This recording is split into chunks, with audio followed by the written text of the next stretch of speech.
Pour obtenir le tout nouveau label fait maison de la gastronomie, les restaurants doivent se soumettre à une certification en bonne et due forme. Marc Trebout est l'un des principaux certificateurs. C'est d'ailleurs cet ancien chimiste cantonal neuchâtelois qui a écrit le cahier des charges du label. Aujourd'hui, il est attendu au restaurant Le Castel du Bois-Genou à Crissier, où il est reçu par le patron et son chef de cuisine. Première étape, passage en revue du menu plat par plat.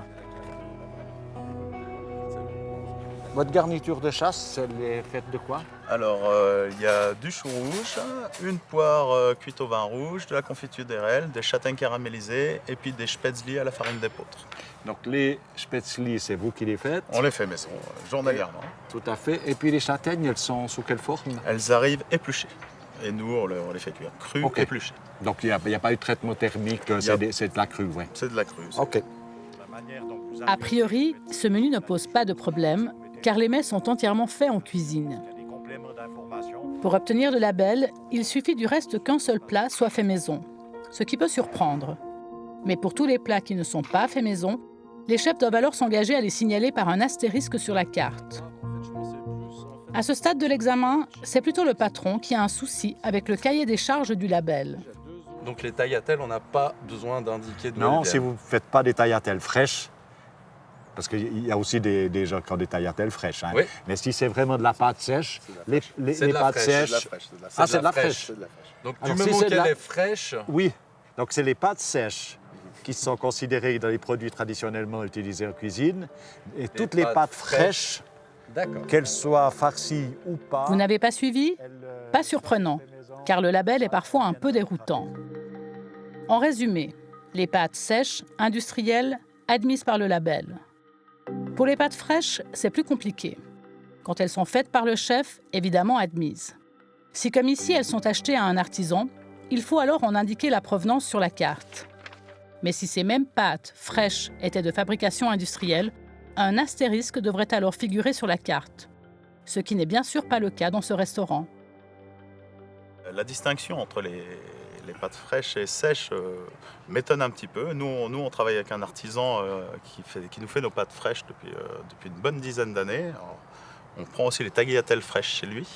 Alors, je trouve ça assez étonnant, quoi. Deuxième étape de la certification, plus intrusive, l'inspection de l'économa. Une chambre froide, une chambre de congélation et l'économa sec.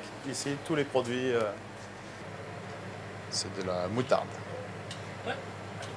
Moutarde entière, confiture d'érel. Confiture d'érel, vous ne la faites pas vous-même? Non. Ça doit être fait maison, ça? Ouais. À la confiture aussi? Ouais. Ah, je savais pas. Pas de confiture non plus. Première surprise pour le chef, sa confiture d'érel n'est pas admise par le label. Il devra donc la faire lui-même ou la faire précéder d'un astérisque sur sa carte. Deuxième produit problématique, les tomates concassées en conserve, aussi bio soient-elles. Les boîtes de tomates, vous les utilisez pourquoi? Comme base de tomates, quand on a du mal à trouver des tomates fraîches hors saison, on peut enrichir une sauce à base de tomates fraîches ou... Alors en principe, hein, nous, on a dit pas de conserve. Ah, pas du tout, ça. Peut-être des conserves faites maison, mais pas du tout de conserve industrielle. D'accord. On admet le concentré de tomate. Le concentré? À la limite, moi, je peux remplacer ça par du concentré. Ouais, Alors voilà. Mais c'est- de nouveau, ça va être quelque chose qui va être dommage pour le client de remplacer des boîtes de tomates fraîches qui sont conservées en conserve, donc de très bonne qualité, par du concentré de tomates. Le consommateur d'un autre côté, lui, il ne s'attend pas nécessairement à ce que ce soit des sauces faites à base de tomates en boîte. Depuis le lancement du label en septembre, près de 200 établissements ont fait acte de candidature. L'idée avait été lancée par la Fédération romande des consommateurs en 2006 déjà.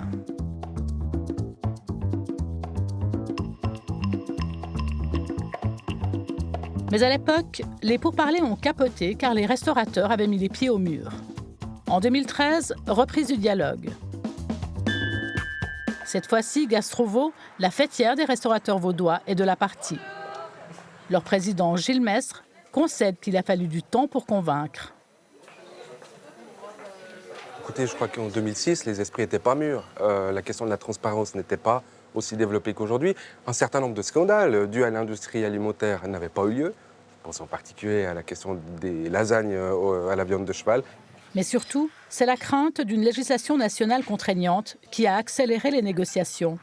J'ai encouragé GastroSuisse à entrer dans la démarche, précisément aussi parce que la crainte, c'était qu'on en vienne avec une enclume nationale, avec des réglementations et un cadre légal supplémentaire.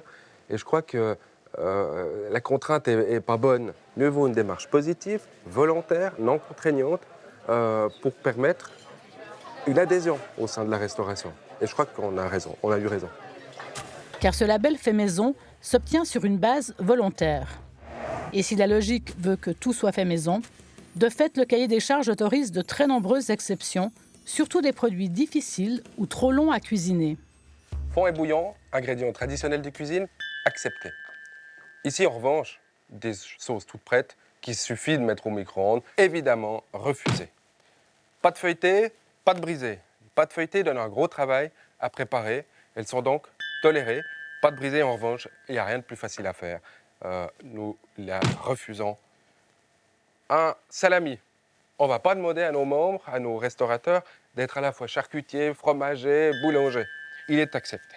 L'aromate, c'est un condiment, puis c'est un condiment qui respire la suissitude, donc on l'accepte. Ici, en revanche, vous avez des produits qui sont prêts à l'emploi, des sauces à salade, refusées évidemment, une mayonnaise, refusée aussi. C'est simple de faire une mayonnaise, il suffit d'huile, d'œuf et de quelques condiments. Et nous refusons donc la mayonnaise. L'inclusion de certains produits dans le label, comme les fonds de sauce en poudre ou les charcuteries industrielles, passe mal dans les cuisines où l'on cuisine justement. C'est le cas à l'Artichaut, un petit bistrot gourmand de Carouge. Ici, tout est fait maison à partir de produits frais livrés tous les matins. Là aussi.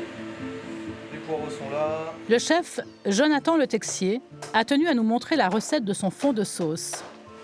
On va commencer avec les os, avec la casserole froide. On va chercher à enlever toute l'humidité de la viande et des os pour que quand au moment où on va mettre notre beurre, ça mousse. Au préalable, donc j'avais taillé ma garniture aromatique. Donc on va y rajouter juste un petit rappel d'échalote, du thym, de l'ail et du laurier.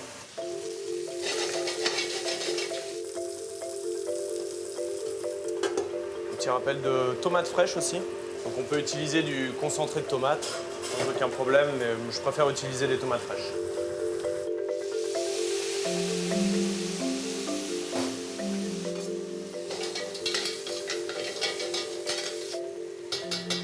C'est vrai que c'est un petit peu la carte d'identité d'un chef cuisinier. Alors c'est pas ma recette, hein, c'est la recette que mes chefs m'ont transmise. Mais c'est vrai que bon, j'estime que la sauce dans un restaurant, c'est vraiment la signature du chef. Voilà. C'est là où on va y retrouver tout l'amour, tout ce qu'on a envie d'y transmettre. Puis on va surtout prendre plaisir à le cuisiner, donc bon, dans le plaisir, il y a du goût. Donc maintenant, on n'a plus qu'à laisser cuire le jus 2 bonnes heures au moins. Moi, j'aurais plutôt fait un label pour justement pointer ceux qui ne font pas du maison. Parce que vous avez le choix aujourd'hui de faire du maison ou pas du maison. Mais ceci étant, c'est quand même gratifiant d'avoir un label parce que par reconnaissance de votre travail, qui demande beaucoup plus d'investissement, beaucoup plus d'organisation et beaucoup plus de professionnalisme, voilà, de la technique. Et 2 heures plus tard, le jus préparé le matin est servi avec le plat du jour. Ça manque pas de sauce non plus en dessous. Un paleron de bœuf et lièvre confit. Le patron de l'établissement, qui assure le service midi et soir, n'est pas convaincu par le label fait maison.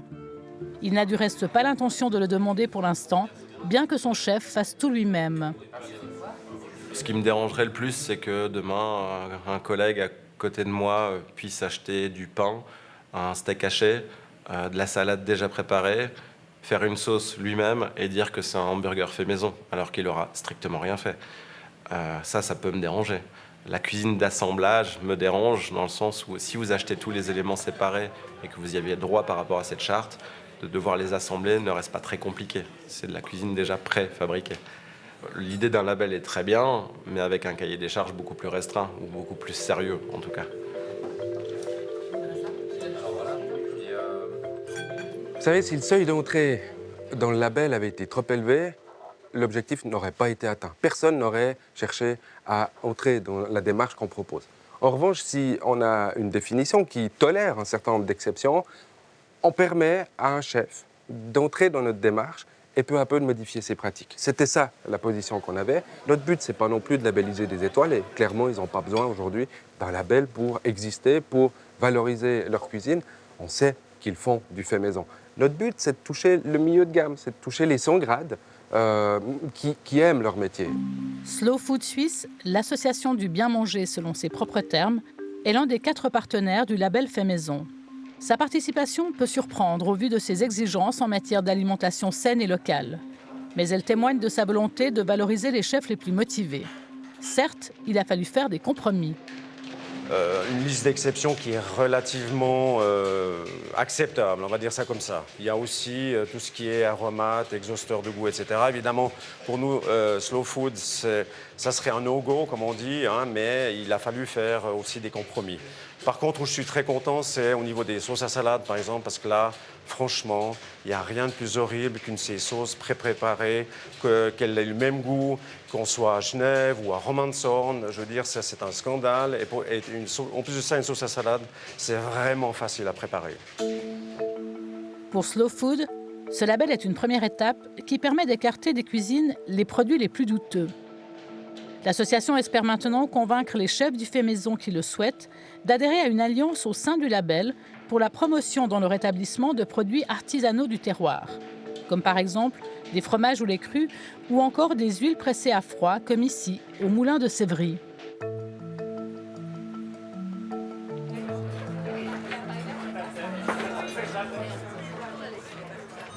Au Castel du Bois-Genou, la visite de certification est terminée.